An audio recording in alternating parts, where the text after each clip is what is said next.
boys and girls. I'm Miss Margaret, and I've got another exciting story for you from this book. And I know you all know what book this is, the Bible. God wrote the Bible, and all the things in here are true. And my story comes from the part of the Bible called the Old Testament, from the book in the Bible called Ruth. And the story is going to be about the young girl Ruth. But my story today begins in Bethlehem, and I bet you all have heard of Bethlehem. It was a very special place. Well, in Bethlehem, God's people lived in Bethlehem and Judah, and there was a terrible famine at this time in Bethlehem. And I bet you know what a famine is, but a famine is when the crops fail because of a little bit of water usually, and there's not enough for people to eat. Well, that's what had happened in Bethlehem at this time. And there was a man in Bethlehem named Elimelech, and he and his wife Naomi had 2 little boys. And Elimelech was so worried, just like your mom and dad would be if they thought they may not have enough for you to eat. So Elimelech and Naomi didn't know what to do, and they heard that there was food in Moab. And that was a long journey away, but they heard there was food there. So they made the very difficult decision to travel to Moab so that they could have food for their 2 young boys, and that's what they did. They were so relieved when they got to Moab that they didn't have to worry about where they were getting food for their little boys. But it was very different. They really missed their friends and their family, because in Moab, they had never heard of the one true God. They worshipped a god called Chemosh, and Chemosh, the word Chemosh means destroyer. Who would like to worship a god that meant destroyer? And Chemosh was made out of brass, and they worshipped Chemosh with fire. Well, it was very foreign to Elimelech and Naomi, but they made a really good decision. They decided to keep worshiping the one true God, not Chemosh, the god made of brass. And they not only worshipped the one true God, they taught their boys to worship the one true God. They taught their boys about him. Then something very sad happened. Elimelech died, and Naomi and her boys were so sad. Her boys took care of Naomi, and later they ended up falling in love and getting married to some young women from Moab. Well, the people in Moab, as I said, worship Chemosh. Well, one of the young girls, Ruth, decided that she wanted to worship the God of Naomi and her husband.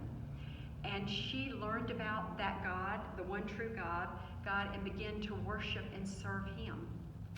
Well, everything was great for Naomi and her daughters-in-law and her sons for about 10 years. Everything was really good. And Ruth and Orpah, which were their daughters-in-law, loved Naomi like their own mother. But then something else very sad happened to Naomi. Both of her sons died. And she was so sad and lonely. She did not know what to do. She loved her daughters-in-law, but she missed her husband and sons so terribly. And she thought about it, and she thought, you know what?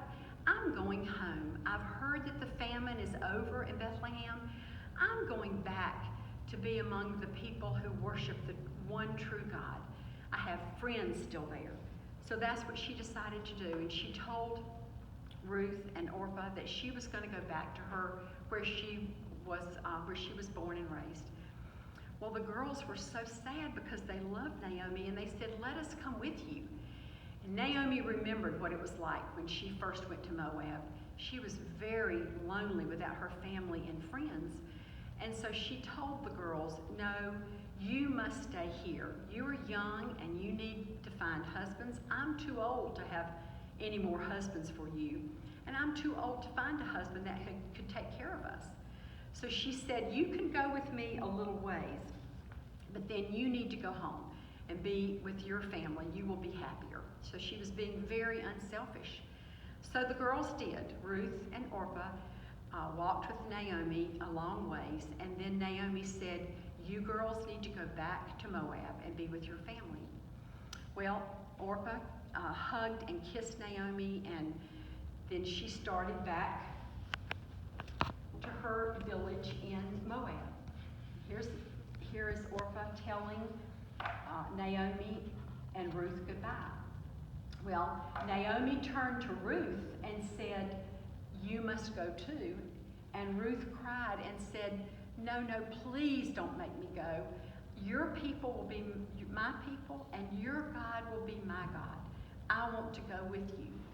So Naomi let her go with her. She saw how much Ruth believed in the one true God and how much she wanted to be with her. So they made it. They walked and walked a very long way, and they finally made it back to Bethlehem. And all of Naomi's friends were so glad to see her. But they said, "Is it really Naomi? She was so much older, and she was so much sadder. They could see a big difference in her." Well, her friends asked Naomi, "What are you going to do?" Because a woman by herself, it was going to be very difficult for her. And she told her friends about Ruth, and that she and Ruth were going to live together, and that Ruth was going to take care of her. Now, the time of year when they came back to Bethlehem was the harvest, and it was time for them to, that meant that it was time for them to cut the grain in the fields. And there was a custom that they would cut the grain. The farmer would hire men to cut the grain, and they did a very kind thing. They would leave some grain behind so that poor people could go and get grain out of the field too, so that they could live. So Ruth said to Naomi, "Please let me go and gather grain for us." And Naomi said, "Go, my daughter." And so Naomi went, and she came upon a field, and it was no coincidence. It belonged to a good man named Boaz. And she began to glean. That was picking up the pieces of wheat that were in the field so that she could make bread. And she worked hard all day long. And she knew that God was going to provide for her and Naomi through this field and this way of being able to get food. Well, God was watching her and taking care of her, but someone else was watching her too.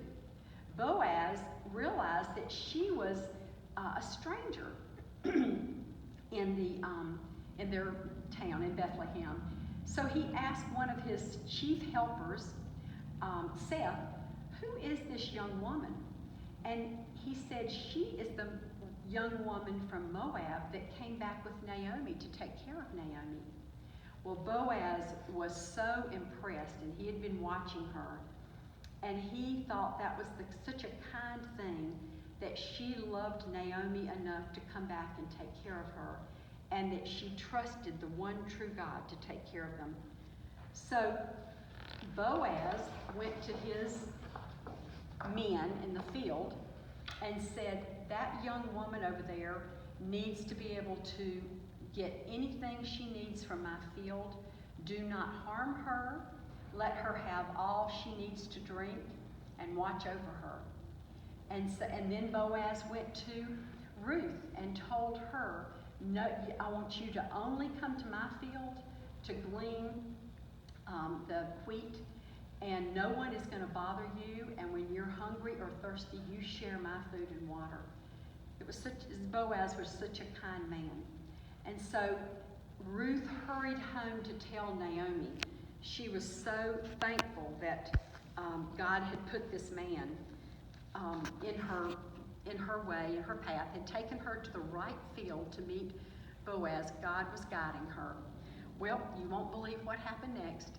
Boaz watched Ruth, and the more that he watched her, and the more that he saw what her kind heart she had and how much she trusted God, he fell in love with her, and he asked her to marry him. And they had a son, and his name was Obed. Bet you don't know anybody named Obed. But his name was Obed. And it made Naomi so happy to have a little baby boy to love on. And Obed grew up, and Obed had a baby boy, and his name was Jesse. And Jesse grew up, and he had a baby boy who grew up to kill a giant with one smooth stone, and then became king. I bet you know who that is. David. So Obed had Jesse, Jesse had David, and then David's family, many more generations down, had a baby boy born in Bethlehem many years later. And we celebrate his birthday on Christmas, Jesus. So Jesus can trace his family all the way back to a young girl from Moab who trusted God and who loved Naomi enough to go with her back to a land that she did not know. Thank you for being good listeners, and I hope you enjoy hearing more stories from the Bible.